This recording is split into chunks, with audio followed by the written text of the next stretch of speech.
Hey guys, I got some tea on Stephanie Shojajee. Yes, the latest housewife on The Real Housewives of Miami.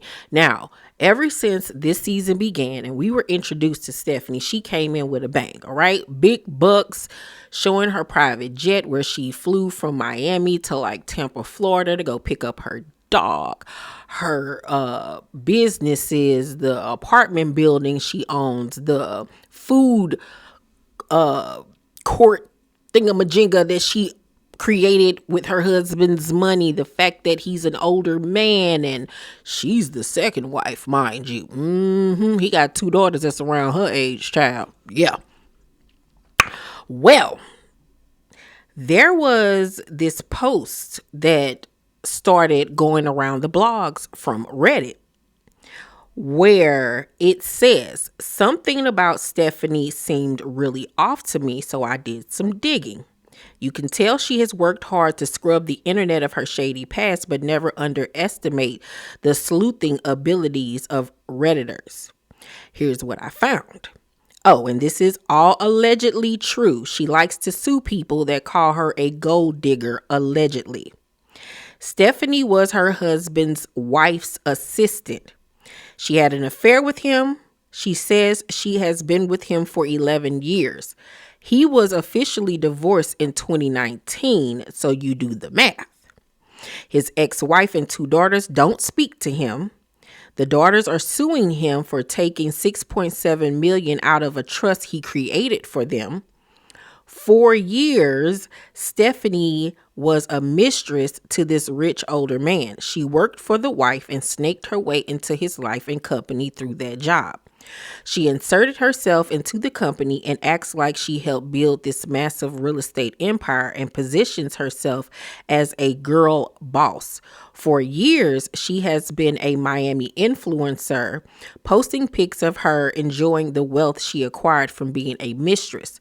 She went on Caroline Stansberry podcast and trashed the ex-wife, saying how she never wanted to work and just spent the husband's money, but just didn't use Instagram to show off all the money she spent. The person wrote, "That is such a weird comment to me." Apparently, she legally changed her last name to his while he was still married. Let's think about that. A woman is the mistress to a wealthy older man and legally changes her last name to his. That is wild to me and crazy. And now she acts like she helped build this real estate empire when she just inserted herself into his life and took over and took his last name before he actually gave it to her through marriage. Stephanie and her husband are also currently being sued for $10 million that they allegedly owe a Miami real estate lender. I wonder if she has even watched The Housewives before. When the money seems too good to be true, it often is. The person edited this and said, "I did some more digging. Lots of details here, but bear with me. This is wild." Masood Soji, first wife, is named Maria Lamas. Her father is a successful businessman and owned a successful lumber company. Her father funded Shoma, the real estate company that Stephanie acts like she built from the ground up. The lumber company sold lumber to wholesalers, and the wholesalers sold lumber to contractors, and contractors used the lumber to build homes for Shoma. Basically, Masood Shojajee company Shoma was built and funded by his first wife's family, and it was created as part of an ecosystem to support the family's lumber business. The reason I found this out is that there was a major lawsuit over this because Shoma wanted to claim all of their business losses for tax reasons, and Masood lied to the IRS and said that the Lamas family didn't participate at all in the business when they did. So basically, Masood took Maria Lamas' family money to start this real estate business. He lied to the IRS to take all the company losses for himself so he wouldn't have to pay taxes. Lots of boring details here, but I think it's interesting because we see how Masood wasn't operating like this was Maria Lamas's family's business. This was his business. I'm sure there's a lot more to this, but it is pretty fascinating to me that this man took his first wife's family money and connections to build a business, has an affair with Stephanie, an assistant at the company, and in 2022 made Stephanie the president of the company. Oh, and another thing, in the divorce from his first wife, she tried to force the sale of their home in Coral Gables, but he blocked it. And this is the house he and Stephanie currently live in. There are foreclosure rumors now as well. Wow. Yeah. So when I got wind of this, I was like, let me do my own digging. Because if I'm going to bring tea to y'all, I'm going to make sure that there's some validity to this, or I'm going to be able to tell you guys that's cap, that ain't true. This is the real true tea, right? Well, after that post started making its rounds, Stephanie, of course, got wind of it and responded. Yeah. So according to Reality Blurb, as the 40-year-old Real Housewives of Miami newbie hosted an Ask/Tell Me Something session for her fans and followers, she was forced to defend herself against claims of sleeping her way to the top of being husband Masood Shojaee's ex-wife's former assistant and more, prompting her to lash out at the unattractive and cheap haters. You slept your way up, one person alleged on July 13th. If sleeping your way up worked, you'd be on top too. So what happened? Because by the looks of your profile, you slept yourself to the Walmart clearance aisle. Stephanie clapped back. Yo, she's crazy. She then responded to someone who mentioned the recent rumors via a viral Reddit post regarding the way in which she met Masood, who is 65. The rumor alleges Stephanie started out as the assistant of Masood's ex-wife, a claim Stephanie is now denying. Assistant? I've never even met the woman, Stephanie wrote of Masood's former wife. Let's be clear, rumors like that don't start from truth. They start from bitter people looking for attention, but I get it. When people can't be part of the story, they try to rewrite it. Someone else wanted to know if Stephanie would be a part of season 8. Let's concentrate on season 7 and making sure it's the best season and most watched. I think the fans of the show should post more and make RHOM way more popular than it is. Another person asks, what would you like to change in yourself if you're able to? I'm a little too judgy, definitely hot-tempered, and I've got an attitude, Stephanie admitted. The good news, I never stay mad for long. I let it out, sleep it off, and by the next day, I'm over it like it never happened. As the chat continues, Stephanie's questions and answers became harsher. I can't stand you, but I'm still hooked on watching you, one person declared, sparking a lashing out from Stephanie. It's okay. I'm noticing a pattern. All the unattractive people can't stand me, and all of the pretty ones adore me. Try a little Botox. That maybe will help you, she advised. Stephanie, darling, I don't know who told you you were a bombshell. But baby girl, you look like Humpty Dumpty in the face. Like, your face is so weird to me. You literally look like a walking egg. Like, I don't know who done lied to this girl and told her like she is just the business, but you messed up your face. You really honestly did. Then someone told her, you dress horrible. Stephanie replied, I love to dress like you, but looking cheap on purpose isn't really my thing. You gotta give it to her though. She funny as shit. She funny as hell. All right.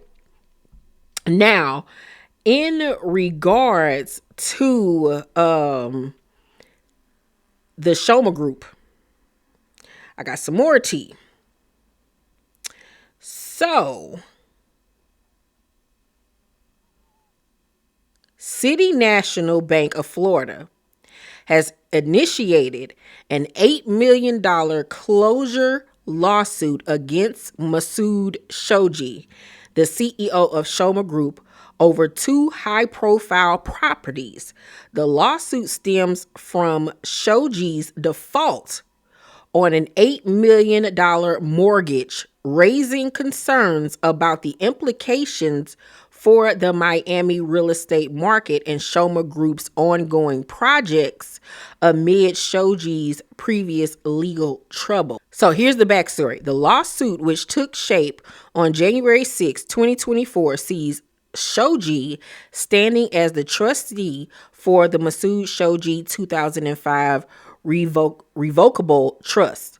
Interestingly, the lawsuit is not just targeting him, but also includes 60 Edgewater Drive LLC and ERA trustees who are acting as trustees of the NEMA Land Trust. To put things in perspective, the properties involved in this foreclosure complaint are nothing short of stunning. First up is a spacious 3,100 square foot condo nestled in the Gables condominium at 60 Edgewater Drive. Then there's a lavish 10,500 square foot mansion built back in 2003 located at 515 Casarina Concourse in the exclusive Coco Plum neighborhood. Despite their grandeur, it's noteworthy that neither of these properties qualifies as Shojajee's homestead, the loan and default. Now let's talk about money. Back in August 2022, City National Bank happily provided Shojajee with an $8 million mortgage. This loan came with a fixed interest rate of 5.4%. A pretty standard deal in the world of high-stakes real estate. However, it seems things took a turn for the worse when the lawsuit revealed that Shojajee defaulted on this loan, failing to repay it by maturity date of August 19, 2024. City National Bank is now simply demanding repayment.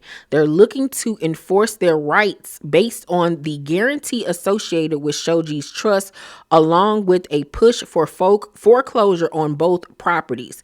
This assertive legal stance indicates that the bank is determined to recover their investment, making this a case to watch closely.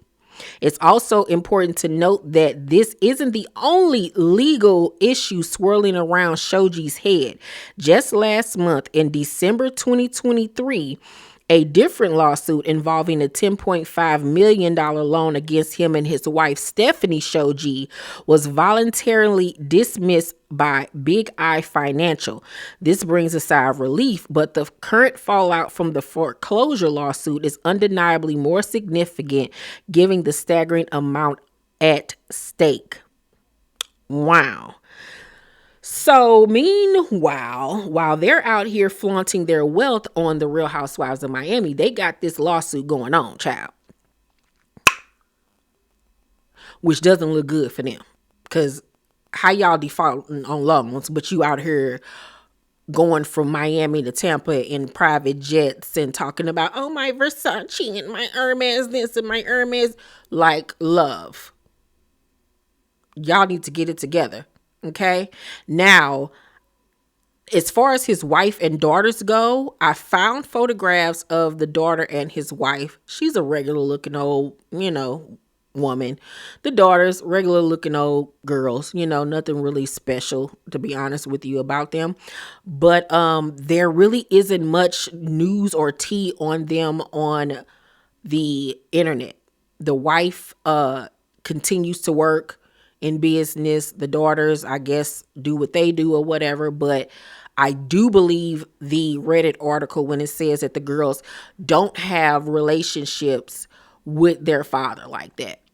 And from what I saw, it seems like it might be true that he got the funding from his company through his ex-wife's family, which is real crazy and real dirty.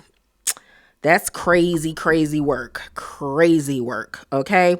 So I guess if Stephanie continues on with the show, more will be revealed.